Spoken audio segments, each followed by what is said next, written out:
Hello and welcome to The Game Changers, the podcast where you'll hear from extraordinary women in sport.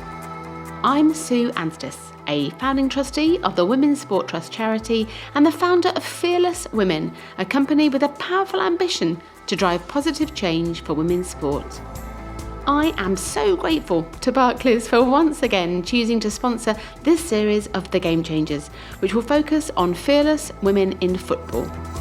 In each of the 8 episodes, I'm talking to a trailblazing woman, reinforcing Barclays' huge commitment to the beautiful game. Last year, Barclays announced the biggest ever sponsorship of women's sport in the UK as the Barclays FA WSL became Europe's first fully professional women's football league. Their support will help the future growth of the league and its clubs. A huge amount of their investment also went into establishing the Girls Football School partnerships with the aim of ensuring that all girls in England will have equal access to play football in schools by 2024. My guest today is Dr Rimla Akhtar, former chair of the Muslim Women's Sports Foundation and the first Muslim woman to sit on the FA Council. Ranked by Forbes and The Independent as one of the most powerful women in international sports, in 2015 Rimla was awarded an MBE for her contribution to equality and diversity in sport.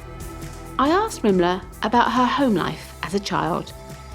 So I grew up in North London, in Edgware, and I was born in a home on a street where we were the first non-white family to move in, and I think I saw the impact of that from a very young age. You know, not knowing really what people were saying or what they wanted to get across to me, but certainly the sense of not belonging and not feeling welcome in the environment that we were in.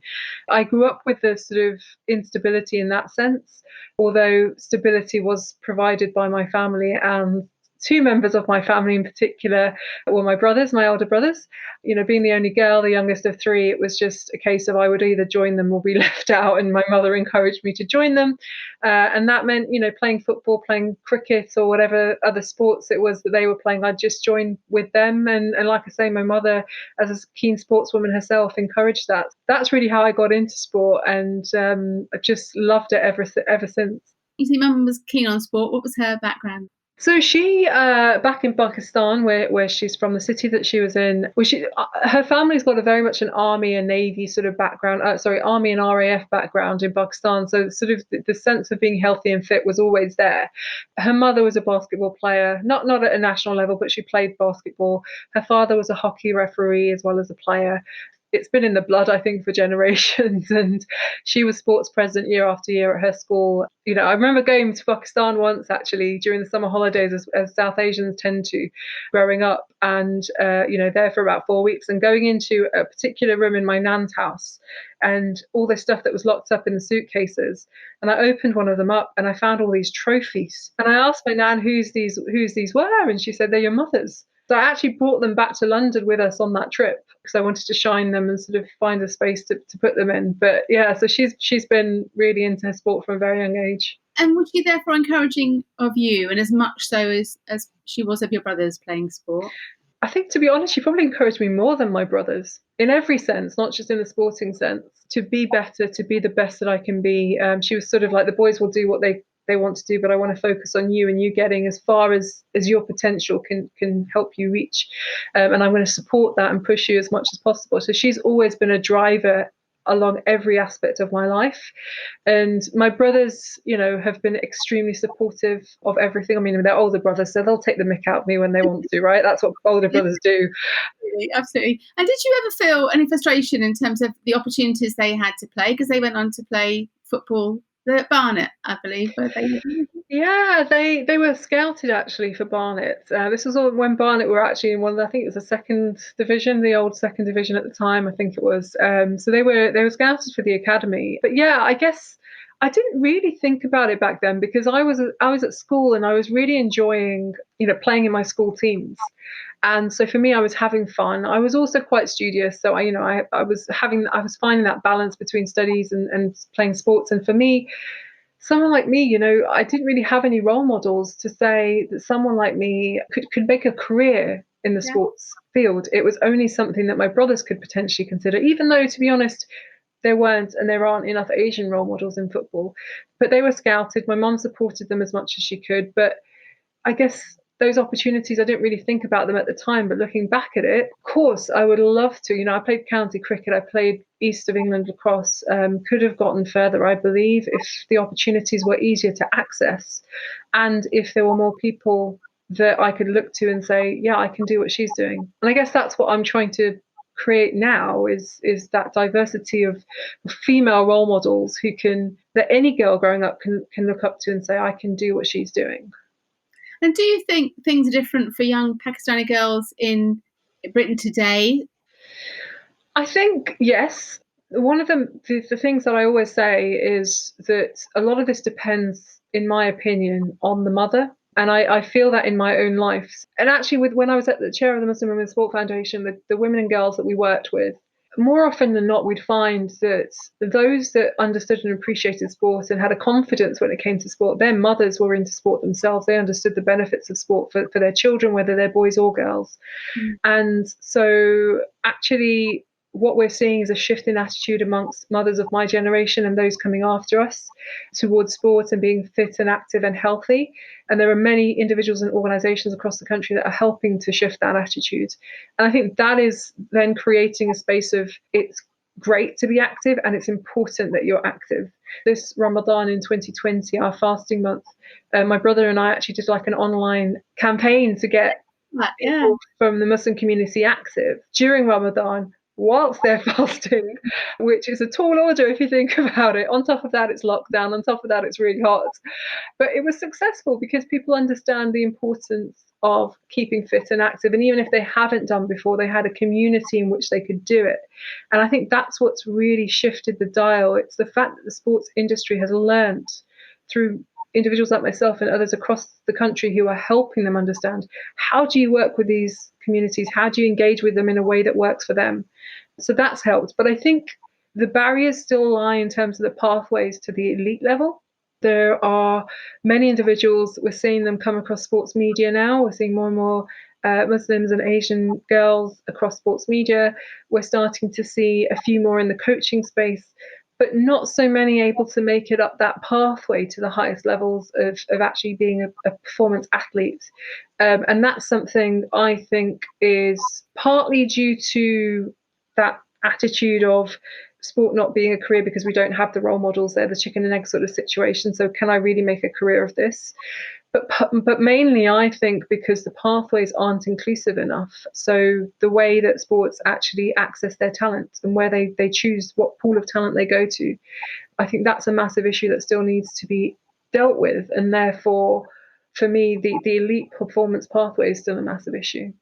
Absolutely. And I think I've felt that in the past when I've seen pictures of the women World Cup champions, whether it's cricket or hockey or rugby, and it just from a visual perspective, it just seems to be very much the same kind of women, same backgrounds coming through in those sports. Do you feel that's changing? Do you feel it's changed from when you were growing up?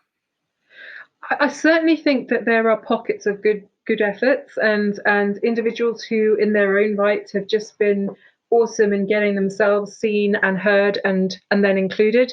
So I think of the likes of Dana Abdul Karim, who was the first hijab wearing Muslim athlete to represent England. She played rounders for England and was fantastic to the extent that she then became under 18s coach, I think it was, and sort of rewrote their entire coaching curriculum, I believe, as well as pockets of individuals, like I say, across the coaching pathway, etc. But we're not seeing a significant number, I think, that will really show that things are changing. I've gone across all sorts of talent centres for different sports across the UK, and I'm still seeing the same people. A lot of the sports, when it comes to female pathway side of things, are very white middle class, and that has to change. And that has to change in terms of where you're going to, like I say, to access the talent and how easy you're making it for those girls to actually come to sessions. So I remember I played for Hearts cricket when I was at school because my school was in Hertfordshire. The issue for me was I live in North London and I had to go all the way to the northern edge of Hertfordshire, which was just too much for me and my mother to consistently be doing on top of everything else. So how accessible are your pathways in that sense even? All of these kind of things still need to be looked at, I think, to a much greater degree, and that requires investment, more investment into the women's sports space. I think, the old sort of stereotypes around are women from Asian, Black, Muslim, whatever identity group you want to look at, are those women able to be athletes? I think that question has been easily batted out. I think people have really got to get over that, because it's just not true. And we can look internationally for that. If you look at the Indian women's cricket team, for example, there you go, in terms of how amazing they are. The Pakistani team is not, far behind. We see all these Arab athletes that are there, African athletes that are there, and, just starting to get involved in sports that are new sports as well, whether it's black girls surfing or whether it's, Arab girls in parkour or whatever it is. It's very clear to see the talent is out there. It's just how do these, and certainly in the UK, how do we access that talent, and how wide are we really going, and how deep and far are we going in terms of accessing talent? Fantastic. Oh, that's brilliant. If I can, I'm going to take you back to your time. Obviously, you did very well at school, you did well at university, and you ended up working at PwC in the city. How was that at the time as an experience for a woman, and a woman of colour at the time? It was a mixed experience, in the sense that I loved working at PwC. I never felt that I was I shouldn't have to say this, but I feel like I was lucky in that I didn't have to experience any discrimination. I didn't feel that my gender or my ethnicity or the fact that I wear a hijab impacted in my ability to be seen and my talent to be seen. And so I was promoted when I expected to be promoted, and my managers would work with me in a way that I expected them to, in the sense of really pushing me to just keep improving and improving and improving. I benefited from that environment, and the clients that I worked with were amazing as well. I would say that the mixed piece is because I remember actually when I was at university, I did a year out at Ernst & Young. And that was sort of my first exposure to life in the city, as it were. And I remember a female partner was asked to come and speak to the female graduates, because I joined with the graduates even though I wasn't a graduate. She was asked to speak to us, and there were about 5 or 6 of us, about what her experience of getting to partner was like. And she was probably in her 50s at this stage, and this is back in 2004, it would have been.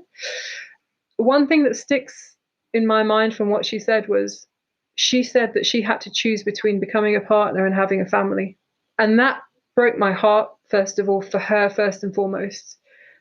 But it didn't set a good tone in terms of what we as women coming into that life in the city were then going to expect. And I guess things have changed massively since then. Even in terms of the time that I was at PwC, I saw things changing in terms of women that were making up the managerial ladder towards partner, and how PwC were looking to shift how they worked. I think they're a lot better now than they were even 15 years ago when I first started there. But there's still so much more to be done to make the assumptions that we make about life and about how we, optimize performance or optimize growth, or whatever growth means. We just need to look and check those assumptions to really think about, what does it really mean? And I think the fact that suddenly lockdown has been imposed on us, all of our assumptions are being challenged about what works, what is good, what are our values, why are we doing what we do, can we streamline, can we do things better? All of those things are happening right now, and I think we can use this as an opportunity to work towards a fairer, better way of being, whether it's in the city or whatever industry or life in general. Absolutely. Here. Were you still playing sport when you were working there in the city? Yeah, I mean, I was playing different sports at different levels. So obviously I'm sports crazy. So I'm going to play anything and everything that I come across. I'm always, don't knock it until you tried it kind of thing. I'm extremely competitive. So probably if I'm not good at something, I'll probably stop playing it, knowing me. But I actually delayed my induction to PwC because in 2005 we were going out to Iran to play in the Muslim Women's Games, or the Women's Islamic Games as they were then known. So yeah, sport did impact my life a little bit in that sense, and sort of fitting things around my work schedule. But yeah, other than that, it was just playing for fun and enjoying myself, just enjoying what sport brings. It should be. And you captained the British Muslim women's futsal team, I think, in 2012. What was that experience like to represent your country? Oh goodness, it's just amazing. I think the first time we represented Britain was back in 2001. which was the first time Britain had been invited to these games. These games, just for background, are essentially an Olympic-style tournament held in an all-female environment. So it sort of catered to the needs of absolutely every athlete, coach, participant in the tournament, endorsed by the IOC, and held over in Iran, in Tehran. It was just an amazing experience to put on, a kit with the British flag, to be standing there with the national anthem going off and just being really proud. And then in 2005, being selected as captain was massive, but just stepping up into that role of being the leader on and off the court, as it were, because it's a futsal court, obviously indoors. I actually got injured in the first match. I went over on my left ankle as I was turning, and I was out for the rest of the tournament. Oh, So yeah, it was pretty awful on a personal note, actually, because I just didn't get to play. And it was really difficult, actually, watching from the sidelines. I now know what coaches go through. It was really difficult to watch from the sidelines and wanting to be there and supporting everyone on the court. But actually, I learned so much about how much you can lead from the sidelines and how important that is. So every experience, I think, is there for a reason, and it's given me, well, certainly at the time it gave me a lot to learn and process. And it's around that time that you became chair of the Muslim Women's Sports Foundation. How did that come about? Yeah. It was actually when we came back from the games in 2005. So we're around sort of September, October time. Prior to the games, we'd gotten involved, myself and Vice Captain Aisha Abdeen. Two of us had gotten involved with supporting the Muslim Women's Sport Foundation, which was the organisation that was putting the team together. We'd got involved with just sort of helping, volunteering in the background. I guess that was really that first exposure to the administration side of sport and what it takes to put a team together and to get the team out there. So we just felt as players we needed to give back as well, because there were so many other volunteers that were doing things for us that we wanted to do some more. So when we came back from the games, we continued that volunteering with them. And actually, given all that experience I'd had of working at EY for a year, then I'd done a year of management at Imperial, and learned so much through that process, that I felt like I could support them. And the best way I could support them was to help put together a strategy for the longer term. Up until that point, when we returned from the games in 2005, it was very much an organisation that was purely focused on this British team. And whilst it was lovely to be united with this group of sisters, having thought I was the only Muslim girl that was into football or into sports, to suddenly come across all these girls that were also into it, it was an amazing feeling, yes. But there was clearly this sense, and Aisha and I shared this sense, that more needed to be done, and we needed to build a foundation on which we could grow this group of Muslim women and girls that are in the sports space, and in whichever way they wanted to be, whether it was as a player, elite pathway, coach, referee, administrator, volunteer, fan, whatever it was, we wanted to support that. So that's where we came up with the strategy. The guys that were in charge at the time said, "This is great. How about you help deliver it?" And so I took over as chair, Aisha's vice chair, and we just sort of ran with it. And thankfully, through the enthusiasm and the dedication of everyone that supported us along the way, we were able to make it a successful initiative for us. Excellent. And how did your involvement with the Football Association begin? Obviously, doing the work with the Muslim Women's Sport Foundation, and particularly with futsal, we were in contact with Middlesex FA, our local county FA, and a wonderful woman there called Charlie Edwards, who supported our futsal team.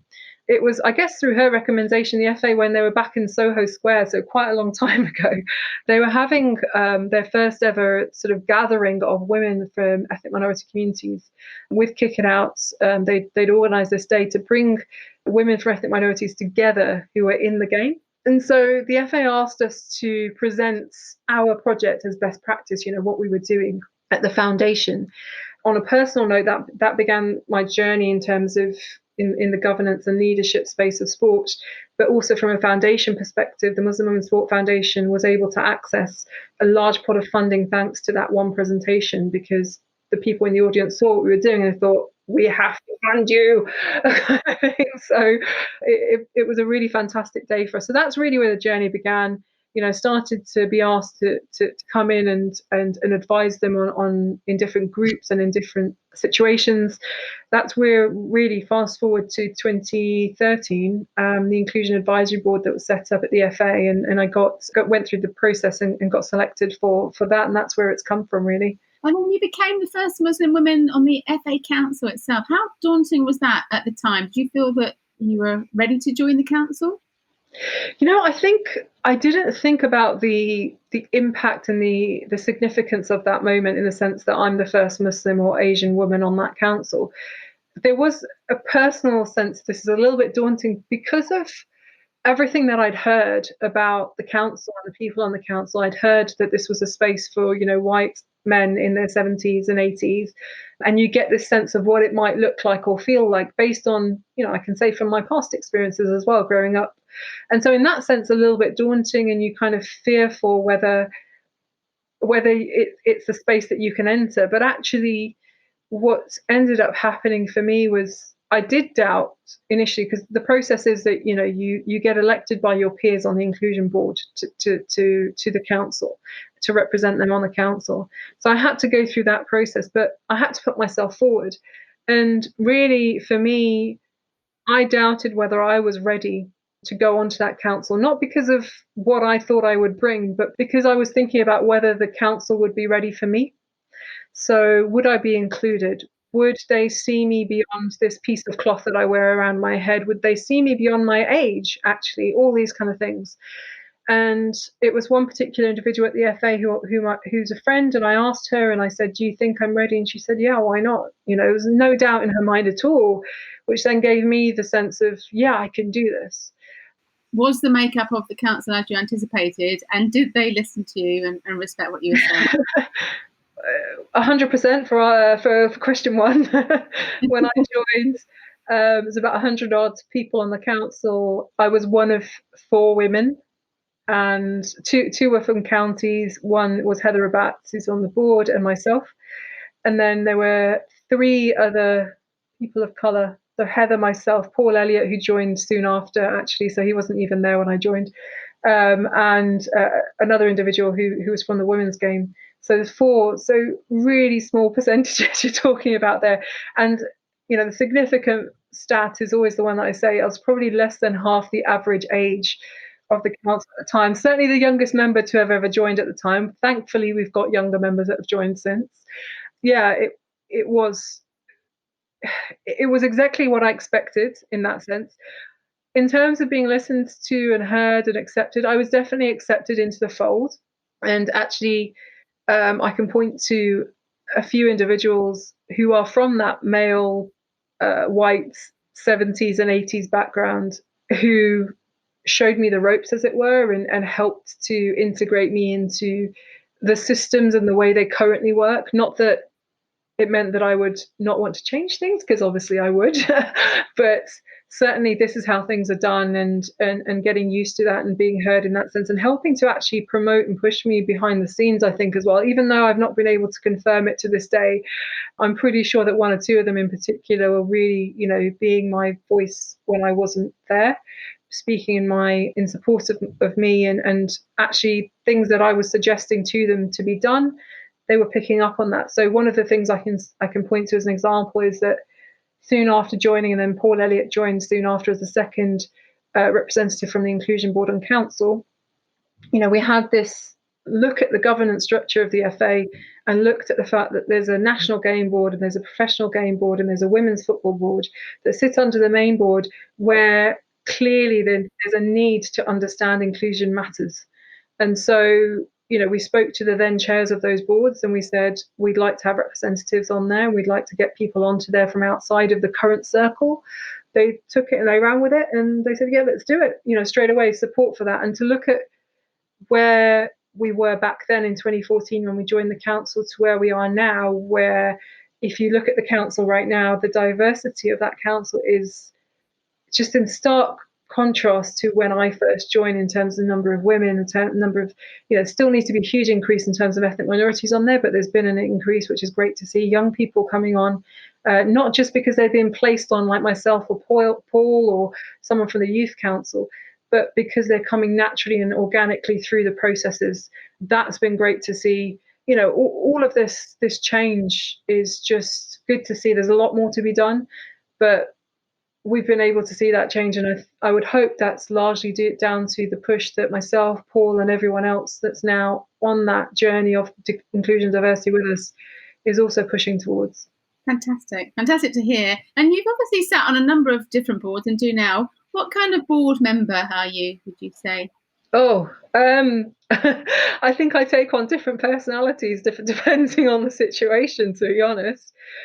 Look, my style is very much authentic, speak the truth, speak my truth, certainly, and just to give my all in every situation. I demand excellence of myself, and I try and get that excellence from others around me. And I guess the best way is to be a personal leadership. I always talk about personal leadership and really leading by example. So someone for whom values is the core of everything, the purpose of why we're doing something, not just trying to grow for the sake of growing, but what are we trying to achieve, and at what cost actually might that be? Those are kind of questions I think I bring around a board table. But it's for me, I guess for some people I could be challenging in some moments. That doesn't always help on a human level, but I try and do it with compassion. I'm persistent, that's for sure. If I believe something's right, then and certainly on the inclusion and diversity piece and getting equality of opportunity, I will, constantly be challenging on that. But hopefully someone who's fair. If people deserve praise, then the praise is always there. And if people deserve a bit of support to get things right, then that support's going to be there as well. And what would you say to young men and women considering board positions perhaps, but maybe lacking in confidence in their capabilities here and now? If you can, ideally finding mentors, I think really helps. So I've never had one mentor that I've gone to and said, this person's my mentor. But I've always had people around me like that person who said to me, you go for it. And sometimes you need those individuals to just get you through different moments in your life, whether it's going for a board position or otherwise. And I think there's this idea, isn't this, of having your personal boardroom, which is an idea that's been around for a while. And I would say, think about that. Think about who's going to be your champion, who's going to be your supporter, who's going to be your critique as well, actually, someone who tells you what you could do better, plays devil's advocate when you need them to, all that kind of stuff. Think about all these different roles. Think about who's going to be the door opener for you, the connector, because in the end, it's through those people that you'll get the opportunities that will come to you. And I've definitely seen that in the various boardroom roles that I currently hold, as well as other bits of work that I've done. It's always someone going, Rimla, I think you'd be perfect for this. Do you want to join us, or could you help us with this? So I would say keep doing that. The human connection is really important, and having your personal cheerleaders around you are really important as well. Excellent. I'm going to take you back, if I can, a little bit. I'd like to hear a little bit more about the hijab ban that was put in place in 2007, because I think it's, as I've listened and read more of your interviews and podcasts, I guess I didn't know as much about it as I thought I did, and I think it's really kind of important to look back at it and see. So what was the story behind that? The hijab ban in 2007, wow, it was a special moment, I'll say that much, Sue. It was the most rushed through thing I've ever seen in my life in the sports industry. It was essentially a young girl, I believe she was about 15 years old, due to play football with her team in Canada, and she wears the hijab. For some reason, the referee just said to her, you have to remove the hijab. It's for him, he was sort of saying it's a safety concern, blah, blah, blah. She refused, obviously, to remove it, and so she was red carded.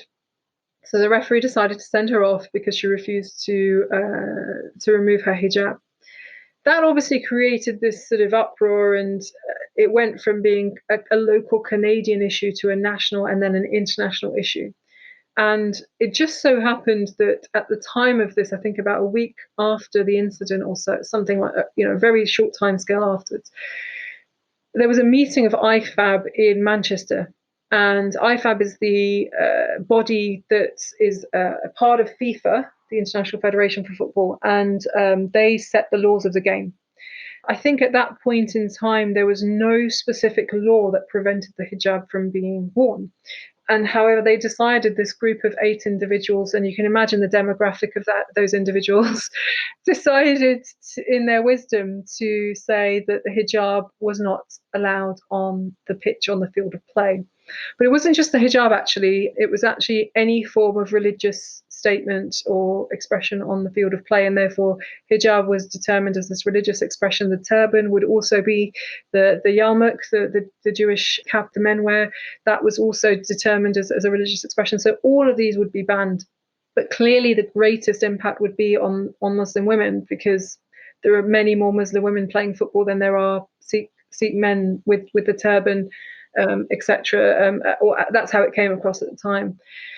Yeah, I still remember the statement coming out of Manchester that it had been banned, and again further uproar around this, and that's where I guess that sort of activism in a real sense began, from a personal perspective, and also internationally starting to become connected with others around the world who were going to help us along the way. Long story short, it took us 7 whole years to overturn that ban. It took us years of campaigning. I remember writing as chair of the foundation to all of the home nations, because IFAB is made up of 4 people from FIFA and then 4 other people who are from each of the home nations. And so therefore, it was very clear that at least one person from the home nations would have voted for this ban. I received a response, obviously, from the English FA, and I think it was the Scottish FA. I forget now. I'm sorry, my memory's awful.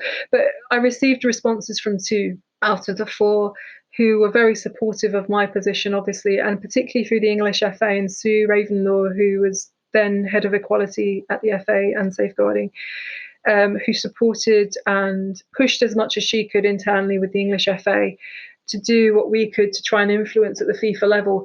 The issue was, I think there's all sorts of politics at that level at FIFA in terms of secularism and religious expression in sport. And Prince Ali of Jordan, he got involved because obviously a lot of his players in Jordan at the Jordan FA would have been wearing the hijab. And eventually, because he was obviously in the executive committee, he was able to get a 2-year trial period. So they had to do a 2-year trial to prove that the hijab was not a safety concern.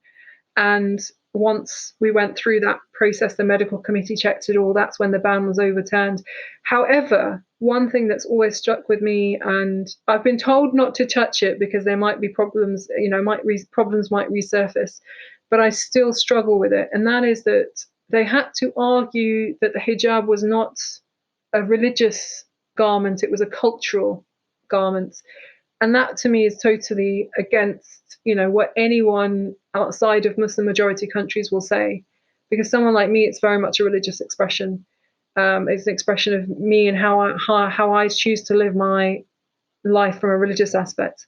And so there are, things that I'm still not 100% okay with, but in the grander scheme of things, you kind of have to go, look, we can play football and we can take that battle on when we need to take that battle on. And it's about timing. So, it was a huge struggle, but it united people, the likes of Moya Dodd and the pressure that she put from all the way in Australia. Now I can call her a friend, Asma Halal, who's in Australia and Sydney, who also was part of that with Moya and the push from that side. Shireen Ahmed over in America, in Canada, in Toronto, who's a sports writer and was really, pushing it from her perspective in terms of sports journalism. So it really united people around this cause. What it was a shame was 2014 was when it was overturned, and in their wisdom, FIBA, the basketball equivalent of FIFA, decided to ban the hijab in 2014, just after FIFA had overturned their ban. So, yeah, just constant battles. I think it was at this point that I just decided, you know what, we need to do a full-scale review of hijab bans and clothing bans of all sports, and it's something I've been working on, for a while. But yeah, it's just unnecessary laws that are put in by people who don't understand the impact of them, to be honest. And that's why leadership and diversity in leadership and governance is so important as well for things like that. We're going to come a little bit onto that, actually. An incredibly important week for equality and all that's happening in the US. And I'm sometimes struck, and I was this week again, by the fact that the sports sector that I work in does feel dominated by white middle-class women in many of the networks that I circulate in. Do you feel the same? Yeah, 100%. I don't think anyone could argue with that, to be honest. And we just need to, and I think you talked about it earlier on in terms of the sports teams. So even if you look at it from a playing perspective, very much dominated by white women, you've got to look at that and go, there's something not right here. We need to stop making excuses for that, as I've sort of talked about earlier on. But we've really got to think about why that is and what needs to change. And I think governance is one aspect of it. The idea that you get diversity in decision-making spaces is really, really important. But we also need, people, if they are from the white community, they also need to educate themselves around what are their own biases, and are they actually looking as wide and deep and as far as they can when it comes to their area and the area that they look after. This isn't about, just having a takeover of people that are not from the white community. This is about everyone working together to ensure that there's sufficient representation, and there's also the decision making is done with everyone in mind. And I think if you look at boardrooms, whether you look at players' dressing rooms or whether you look at coaching, all of these aspects, and in some sports it's the fan base as well, you can clearly see that it's not a safe space for people of color, but particularly women of color, because you have to deal with the gendered racism as well as, just the sexism. Or if you're a Muslim girl that wears the hijab and is visibly Muslim, dealing with that aspect of it, and particularly the heightened Islamophobia that we deal with nowadays. Think of it in addition to that as and current events actually in America, that think of being a black Muslim woman, a black visibly Muslim woman, and what that means, and all the different levels of your identity that you are so proud of, but those levels of your identity being used almost against you. So yeah, I think in all of my time in the sports industry, it's been a very white women-led movement, and I've called that out in a number of spaces, and you might be aware of some of those. And I have to say, in most cases, the reaction has been oh yeah, you're actually right about this, and what can we do? There are some who kind of see me, as I say, as a challenger, and therefore kind of just go, oh, it's, and push it to a side almost.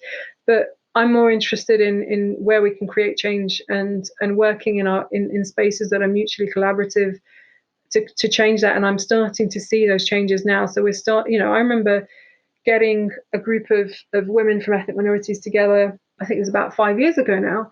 And, these were the issues that were being talked about five years ago, from media rooms, walking into newsrooms and feeling like, or knowing that you are the only person that looks like you, and what that feels like, dealing with microaggressions that are, like I say, gendered racism, just sexist comments or homophobic comments and all these kind of things.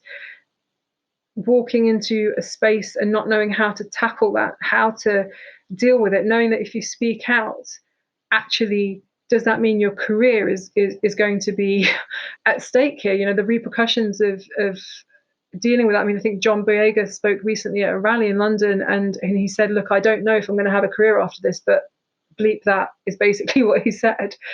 But he's identifying a really real issue of the repercussions that Black and Asian people face when we speak our truth, whether it's in public or at work. And the fact that we have to think about this is not okay.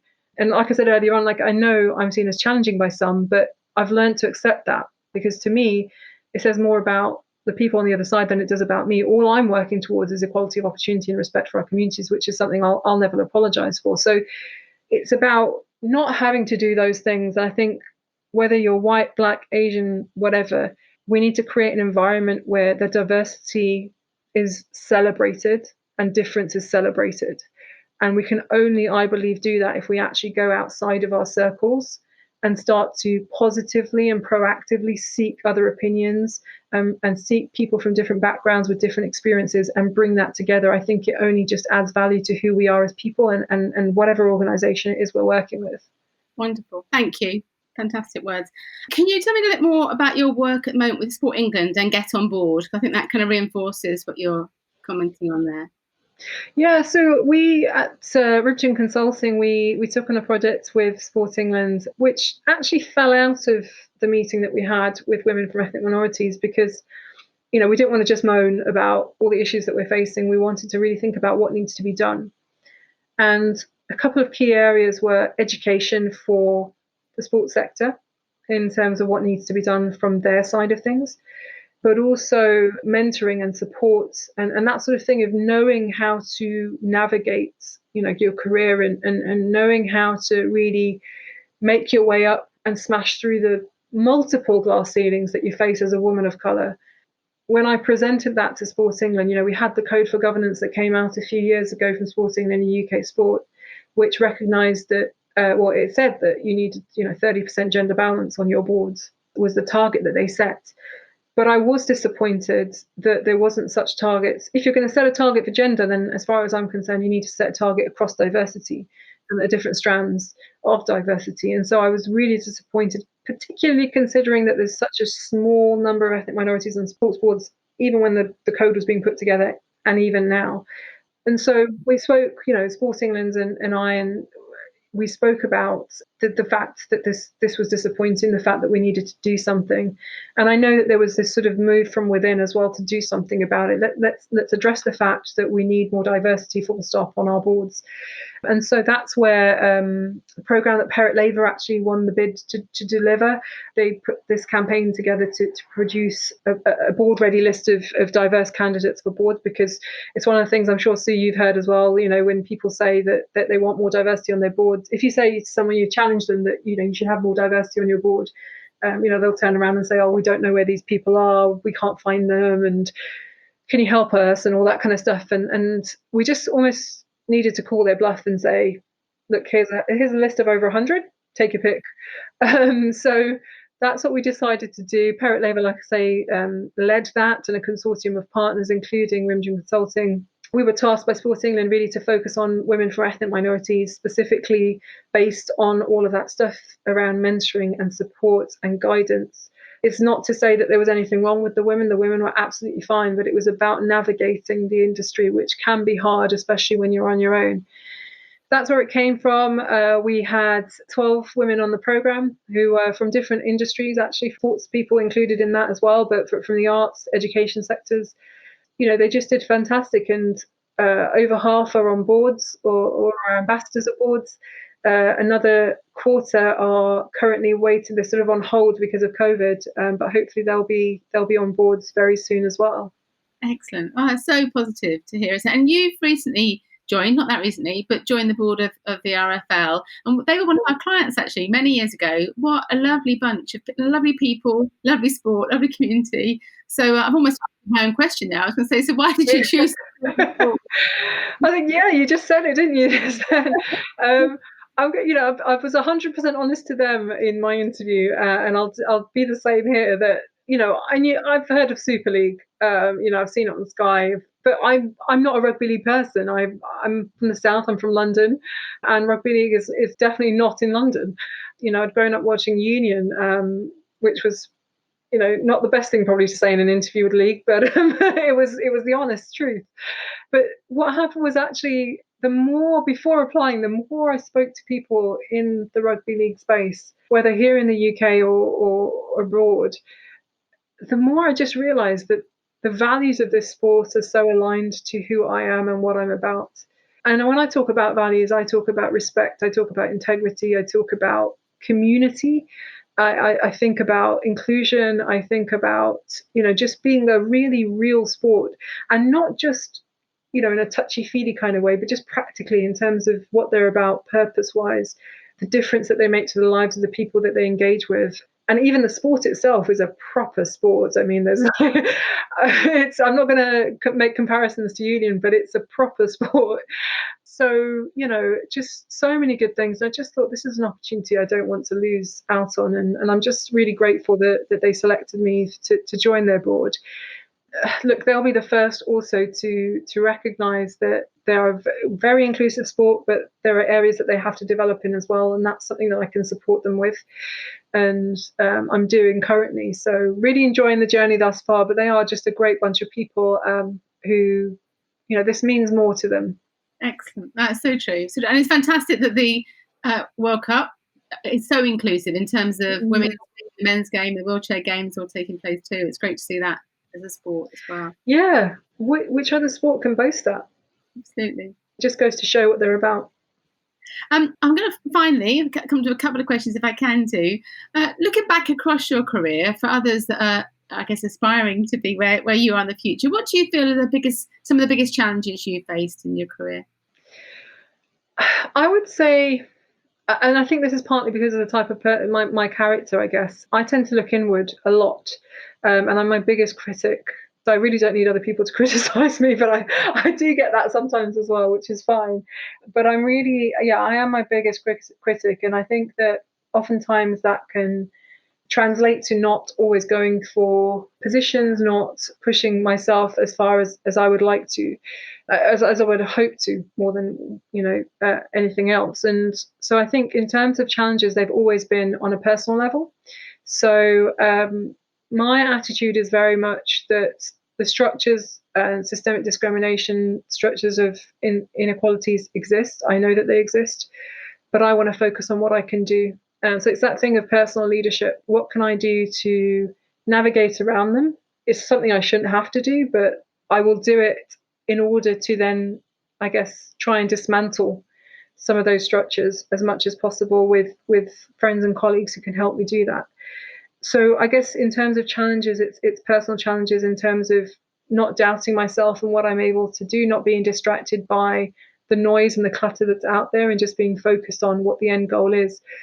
I would say that, whoever you are, whatever you do in the industry or in life in general, just be clear on what your purpose is, what you're about, what your values are. And as long as you stay true to those, the challenges that you face will be easier to face with that clarity of thoughts, that clarity of vision.